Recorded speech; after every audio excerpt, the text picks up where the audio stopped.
सरळ व्याज दिलेलं आहे. किती दिलेलं आहे सरळ व्याज सांगा? 19,600 रुपये दिलेलं आहे सरळ व्याज. आता म म्हणजे काय आहे? मुद्दल काढायची आहे आपल्याला. म काढायचं आहे. दर किती आहे रे? 3.5%. बरोबर. 3.5 लिहू आपण इथे. आणि काय दिलेलं आहे? कालावधी किती दिलेला आहे? दर किती दिलेला आहे बघा? 8 दर दिलेला आहे. आणि कालावधी किती दिलेला आहे? 3.5 दिलेला आहे भागिले 100. हे सूत्रात आपण मांडलं. म काढायचं आहे आपल्याला. मग आता म तिकडे ठेवायचं आणि बाकीच्या सगळ्या संख्या काय करायच्या? गुणाकार व्यस्त रूपात इकडे घ्यायचे. आता बघा हे 19,600 जसं तसं आहे. हे भागिलेचं आहे. बरोबर चिन्ह डाव्या साईडला आले. गुणिले मध्ये येणार 100 आणि वरचे जे गुणिले आहे ते भागिले मध्ये येणार. म ठेवायचे फक्त तिथे 8 गुणिले 3.5 बरोबर काय आहे? म. मग आता कट पद्धतीने काय करायचा? भागाकार करायचा. बघा आता हे शून्य आपण 1 ने पुढे घेऊया आणि इथे एक शून्य देऊया. म्हणजे हे पण पॉइंट काय झाला? पुढे गेला. हा पॉइंट पुढे 1 ने घेतला. हा पॉइंट पण 1 ने पुढे घेतला. बरोबर आहे. म्हणजे इथं 35 झालं आणि वर 1000 केला. आता बघा 8 ने भाग देऊया. 8 1 8 बरोबर. 8 दोन्ही 16.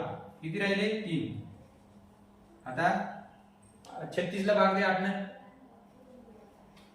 8 चौक 32 बरोबर. मग राहिले परत 4. 8 पंचे 40 आणि हे शून्यला शून्य बरोबर. आता 35 ने भाग द्यायचा आहे. त्याच्यापेक्षा आपण त्याला थोडं कमी करूया.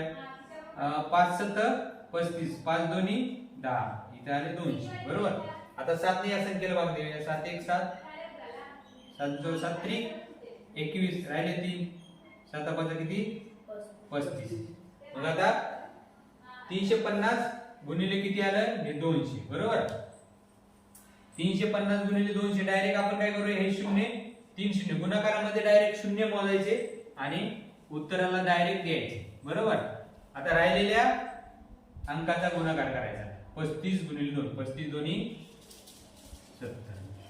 मग किती आलं? इथे लिहूया 70 आलं. म्हणजे मग किती आलं रे? म बरोबर 70 आलं. म म्हणजे काय? मुद्दल. मुद्दल किती आली मग? 70 आलं. हे उत्तर आपलं बरोबर आहे. ठीक आहे. क्वेश्चन पाहूया आपण आता. बघा जर एका संख्येचे 19% हे 152 आहे तर ती संख्या कोणती? तर आपण याच्यावरून समीकरण असं तयार करू शकतो. एका म्हणलं तर x घेतलं. एका संख्येचे म्हणलं तर गुणाकार द्यायचा. 19% या टक्केला आपण भागिले 100 असं लिहू शकतो. एका संख्येचे 19% बरोबर. हे म्हणजे काय? बरोबर आहे. 152 आहे तर ती संख्या कोणती? झाला. आता x ची किंमत काढायची. आता x ची किंमत काढायची असेल तर x डाव्या साईडला ठेवायची. बाकी सगळ्या संख्या व्यस्त करून बरोबर चिन्ह बरोबरच्या उजव्या साईडला टाकायचे. 152 जसं तसं आणि हे खाली आहे तर व्यस्त काय होईल? गुणाकारामध्ये जाईल 100 आणि 19 जाते. बघा आता 19 चा कितीचा भाग काढला? 19 8 52 बरोबर. 152 बरोबर आहे. म्हणजे आता बघा 1 चा भाग म्हटला 8 गुणिले 100 किती झालं? x बरोबर 800 उत्तर आलं. म्हणजेच काय? एक संख्या आपण x पकडली होती तर ती संख्या कोणती? तर ती संख्या कोणती आहे? 800 आहे. पर्याय क्रमांक 1 हे त्याचं अचूक उत्तर आहे. तर म्हणलं आता नेक्स्ट क्वेश्चन पाहू पुढचा. बघा आता 700 चे 42%. आता आपण डायरेक्ट काढू शकतो. 700 चे म्हणलं तर गुणाकार 42% म्हणलं तर 100 वजा 700 चे 14% बरोबर x. तर x बरोबर किती? म्हणजे आपल्याला ते x आहे एका साईडला तर याची किंमत काढायची आहे. मग हे याचे छेदात 1 असतं म्हणजे खालच्याचा वरचा गुणाकार होतो. खाली वर कट करू शकतो आपण छेदाने अंशात. मग आता कट करताना 100 7 107 असं होतं. त्याच्याऐवजी काय करू आपण? हे 2 शून्य कट करू आणि हे 2 शून्य कट करू. 0 0 कट करतात गुणाकारामध्ये. आता हे याचा आता गुणाकार करायचा. तर तसंच या ठिकाणी पण हे 2 शून्य कट हे 2 शून्य कट आता यांचा गुणाकार करायचा 7 दुनी 14 7 चोक 28 बरोबर वजा आता 7 चोक 28 7 7 1 7 आणि 2 9 98 किंवा 14 7 98 असा गुणाकार पण करू शकतो। मग 284 वजा 98 याची काय करायची वजाबाकी करायची आहे म्हणजे x ची किंमत निघेल किती रे बघा आता वजाबाकी आता इथे 4 आहे 4 मधून 8 जात नाही 14 मधून 8 गेले किती राहिले 6 आजचा परत दिला 18 मधून 9 गेले किती राहिले 10 गेले 18 मधून 10 गेले काय किती राहिले बरोबर आहे आता हे बघा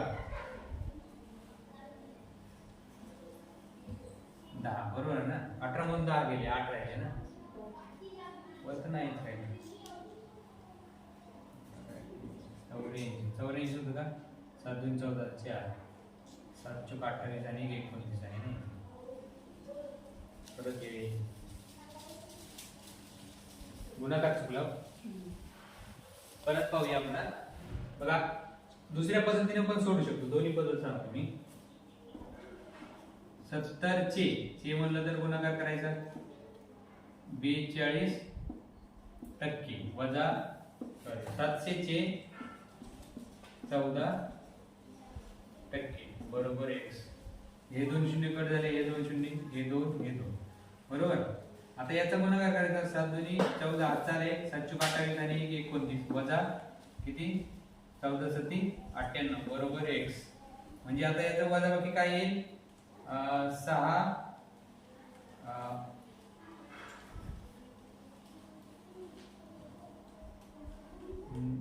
9 ना बरोबर 6 9 196 काय येईल वजाबाकी 196 बरोबर तर उत्तर काय आहे आपलं पर्याय क्रमांक 3 196 ठीक आहे बरोबर आहे ना पहिले सोडून बघायला पाहिजे होतं बघितले काय नंतर बघूया व्हिडिओ नंतरचा क्वेश्चन पाहूया आपण जर 12 सेमी बाजू असलेले दोन समभुज त्रिकोण जोडले गेले तर नवीन आकृतीचा परिमिती काढा नवीन आकृतीची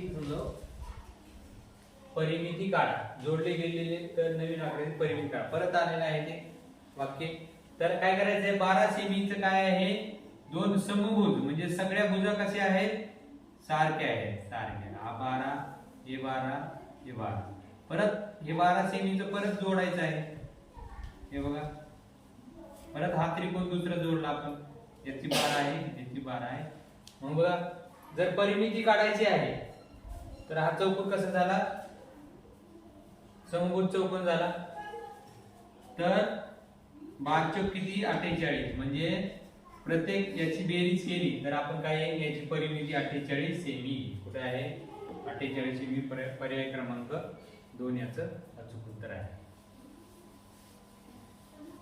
पीडीएफ दाखवून बघतो परत सगळं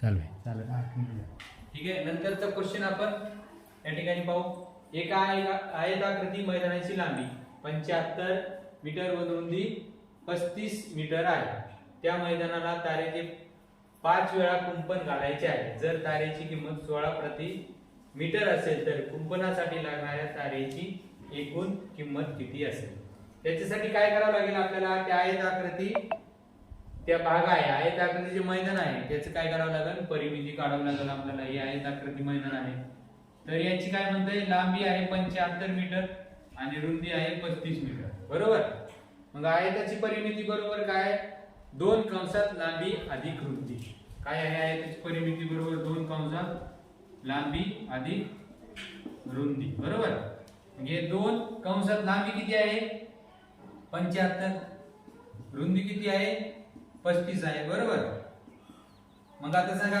75 आणि 35 किती 110 बरोबर 2 याचं काय येईल रे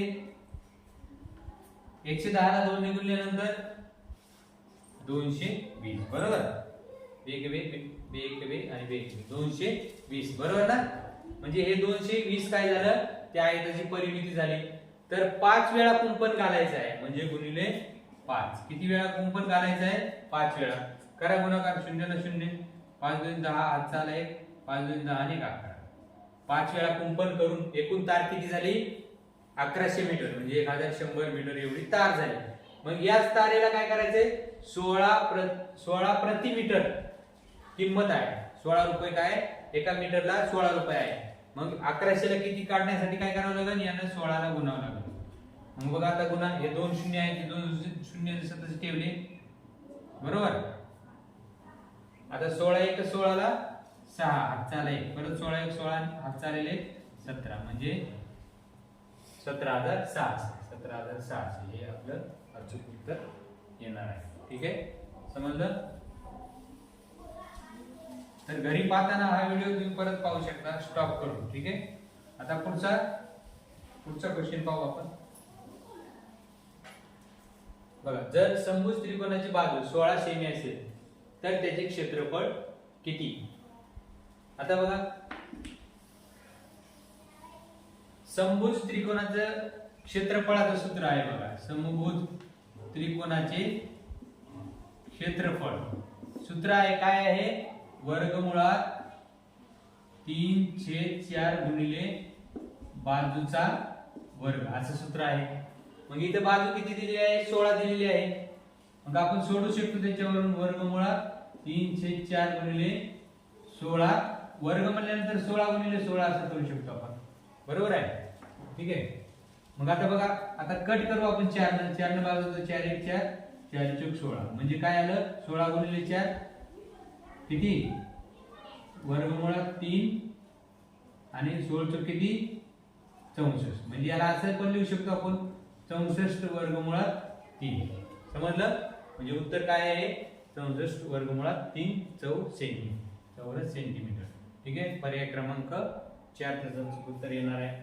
आता बघा, जर चौरसाची बाजू 50% ने वाढवली तर त्याचे क्षेत्रफळ किती टक्क्यांनी वाढेल?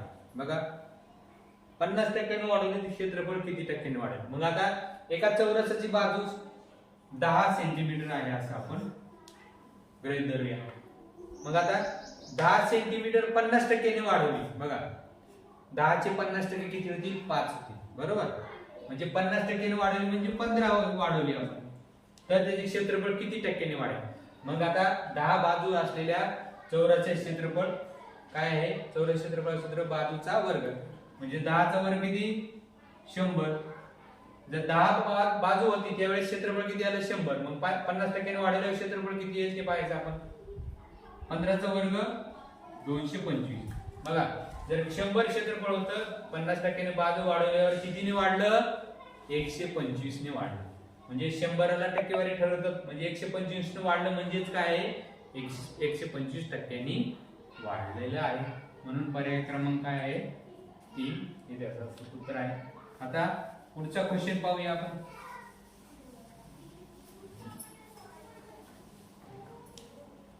आयताची परिमिती 72 सेमी आहे आणि त्याची लांबी 20 सेमी आहे, तर आयताचे क्षेत्रफळ किती असेल? बघा, आता आयताची परिमितीचं सूत्र माहिती आहे तुम्हाला. काय आहे आयताची परिमिती सूत्र? 2 कंसात लांबी अधिक काय? रुंदी, बरोबर. लांबी अधिक रुंदी. तर त्यांना परिमिती किती दिली आहे? आयताची 72 दिलेली आहे. परिमिती जागेवर परिमिती ठेवायची. ठीक आहे, आणि 2 कंसात काय दिलेलं आहे? लांबी दिलेली आहे 20 दिलेली आहे. आपल्याला काय काढायचंय? रुंदी काढायची आहे. रुंदीला जसं तसं ठेवायचं, किंवा x पण ठेवू शकतो तिथं. मग आता काय करायचं आहे?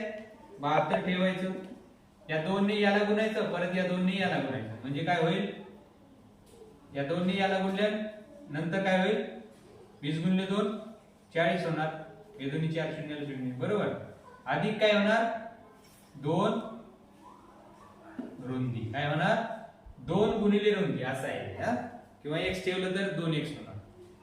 ठीक आहे, आता काय करायचं आपल्याला? हे बेरीज असेल तर त्याच्या बेरीज व्यस्त करायचं. बेरीज व्यस्त म्हणजे काय होईल रे? 72 वजा 40 बरोबर 2 गुणिले रुंदी. बघा, 72 वजा 40 किती येईल? 32. किती येईल? 32 बरोबर 2 गुणिले रुंदी. आता रुंदी काढायची आपल्याला. हे दोन गुणाकारात आहे, पुढे आल्यानंतर गुणाकार व्यस्त काय होईल? भागाकारात जाईल ते बरोबर रुंदी. बघा हे दोन इकडे भागाकार गेले. आता हे कट करायचं. एक बे एक बे बरोबर. एक उरला जे सोडून 12. म्हणजे रुंदी किती आलेली आहे? 16. किती आली आहे रुंदी? 16 आलेली आहे रुंदी आली. पण आपल्याला विचारले काय? आयताचे क्षेत्रफळ किती विचारले. बघा आयताचे क्षेत्रफळ काढण्यासाठी आता सूत्र आपल्याला माहिती आहे, लांबी गुणिले रुंदी. मग आयताचे क्षेत्रफळ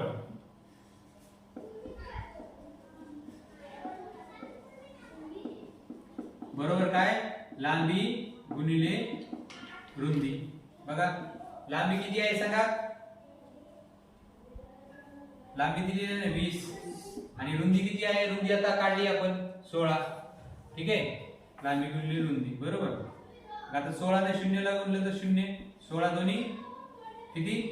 32. मग काय झालं? आयताचे क्षेत्रफळ बरोबर 320 चौरस सेमी. ठीक आहे. तर पर्याय क्रमांक 2 हे त्याचं उत्तर आहे. समजलं?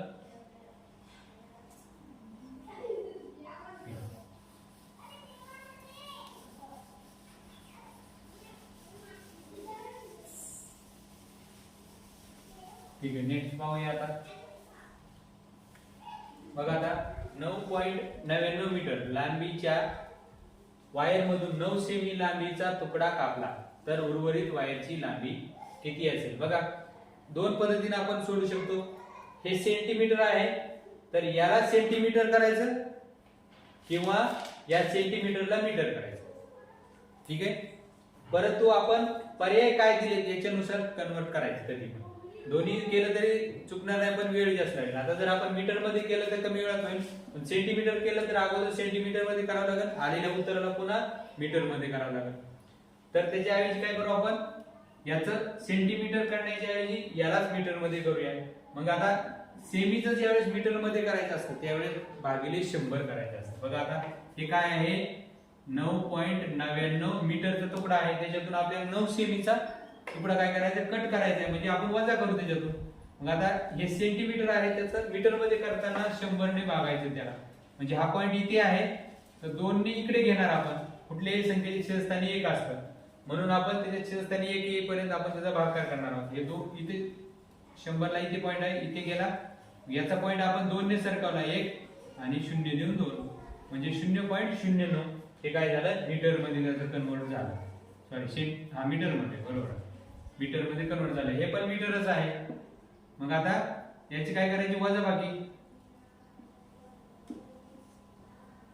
0 9 पॉइंटला पॉइंट आणि 9 म्हणजे काय आलं? 9.90. म्हणजे या शून्याला काय किंमत नाही. पॉइंटच्या पुढच्या शून्याला जर संख्येच्या आधी जर असेल तर त्याला किंमत असते, नंतर असेल तर नाही. मग उत्तर काय आलं? 9.9 मीटर हे अचूक उत्तर आहे त्याचं. तुकडा जर कापला तर हा तुकडा त्याच्यातून मायनस करून आपण टाकल्यानंतर ते काय? वायरची लांबी शेवटी किती राहील? 9.9 मीटर. ठीक आहे. नंतर क्वेश्चन आपण नेक्स्ट पाहू. मग आता रंगराव यांनी फेब्रुवारी 1996 मध्ये दररोज 1.5 लिटर दूध खरेदी केले. दुधाचा दर 36 प्रति लिटर होता. मग महिन्याचे एकूण बिल किती झाले? बघा आता फेब्रुवारी महिना 1996 चा दिलेला आहे. जर लीप वर्षी असेल तर काय 29 चा काय असतो? महिना असतो. आणि जर लीप वर्ष नसेल तर कितीचा महिना असतो? फेब्रुवारी 28 चा महिना असतो. मग आता लीप वर्ष ओळखायचं कसं? 4 ने जर भाग गेला त्या संख्येला तर ते काय असतं? लीप वर्ष असतं. ठीक आहे. किंवा मग एकाकाळी दशस्थानी 2 शून्य असतील तर ते पण लीप वर्ष असतं. ठीक आहे. आता बघा 4 ने भाग देऊया. 4 ची कसोटी जर तुम्हाला माहित असेल तर 4 ने भाग द्यायची गरज नाही. जर शेवटचे 2 एकक दशकला जर 4 ने भाग गेला तर ते लीप वर्ष असणार आहे. बघा एकक दशकला भाग देऊया आपण. 4 1 4 4 1 16 म्हणजे काय झालं? ते पूर्ण भाग गेला 4 ने, मग ते लीप वर्ष आहे. मग लीप वर्ष आहे तर मग फेब्रुवारी महिना किती झाला मग 29 झाला बरोबर. मग 29 दिवस झाले फेब्रुवारी महिन्याचे. मग किती लिटर दूध दिलं त्यानं? 1.5 लिटर दूध दिलं. मग 29 गुणिले 1.5. आता पॉइंटचा विचार नंतर करूया आपण. ठीक आहे. 15चा पाडा म्हणा किंवा काय करा 5चा पाडा म्हणा. कुठला म्हणता? हा. मग किती 15 9 किती रे? सांगा लवकर. किती? 125 135 आहे. 15 9 135 बरोबर. आता मग हातचे आले 13. आता 15 2 30 आणि 13 किती रे? किती? किती? 43 बरोबर आहे. मग आता बघा आता पॉइंटचा विचार करूया. सगळं झाल्यानंतर आपण पॉइंटच्या उजव्या साईडला किती अंक आहेत? एक अंक आहे. एक किती आहे? एक अंक. म्हणजे एका अंकानंतर दशांश द्यायचं आपण उजवीकडून एका अंकानंतर. म्हणजे 43.5 काय आहे? जर काय 1.5 लिटर दूध आहे ते बरोबर. म्हणजे टोटल दूध किती झालं? 43.5 एवढं दूध झालं. परंतु एका लिटर दूधची किंमत किती होती? 36 रुपये होती. मग 43.5 या दुधाची किंमत किती होईल? ठीक आहे. हे काढण्यासाठी आपण याचा गुणाकार परत करावा लागेल आपल्याला. आता एक एक अंक घेऊ. 35 3 आले आजचे. 3 18 आणि 3 किती रे? 21. 24 आणि 4 26. आता इथं पुढे देऊया. 5 3 15 हातचाला 1 3 3 9 1 10 हातचाला 1 4 3 12 आणि 1 0 6 6 5 1. म्हणजे बघा त्याचं बिल किती झालं? आता बिल एवढं नाही झालं. आता परत आता काय राहिलं आपलं? आता गुणाकार केल्यानंतर दशांश चिन्हाचा काय करायचा? विचार करायचा. किती दशांश चिन्हाच्या उजवीकडे किती अंक आहे? एक अंक आहे. म्हणजे एका अंकानंतर दशांश चिन्ह द्यायचं आहे उजवीकडून. म्हणजे बघा 1566 रुपये काय झालं? बिल झालेलं आहे. एकूण बिल किती? 1566. समजलं?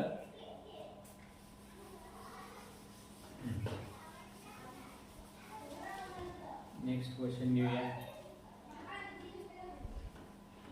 बघा आता घनाचे एकूण पृष्ठफळाचे क्षेत्रफळ 294 चौरस मीटर आहे. त्याचे घनफळ किती? बघा घनाचे क्षेत्रफळ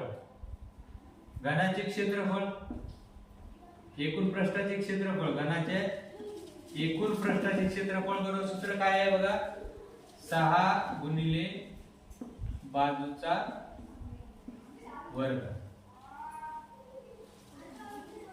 ठीक आहे. मग तिथे काय दिलेलं आहे? क्षेत्रफळ 294 दिलेलं आहे. 6 गुणिले बाजूचा वर्ग. मग आता बाजू काढायची आहे आपण. बाजू तिकडे ठेवू. बाजूचा वर्ग हे संख्या हे तिकडे ठेवू आणि हे गुणाकार व्यस्त करू. 294 भागिले किती? 6 बरोबर बाजूचा वर्ग. 6 1 6 6 चौक किती? 24. किती राहिले? किती राहिले? 5 राहिले ना. 6 9 किती? 54. इथे 54 झाले. मग 6 9 54. म्हणजे बाजूचा वर्ग ला 49 आलेला आहे.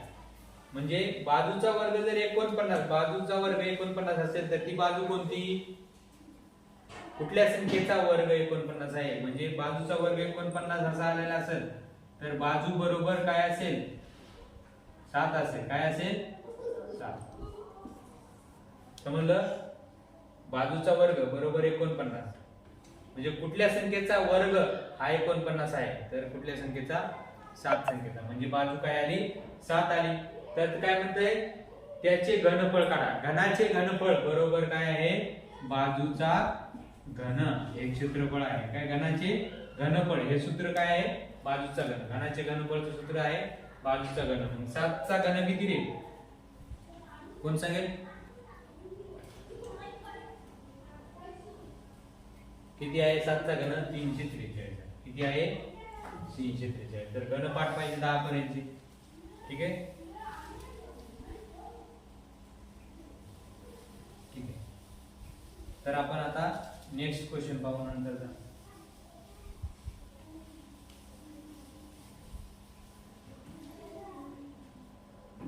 जर एका इष्टिका चित्तीची लांबी 28 सेमी, रुंदी 1.6 सेमी व उंची 1.2 सेमी आहे, तर त्याचे घनफळ किती? बघा, एक काय इष्टिका चित्ती आहे,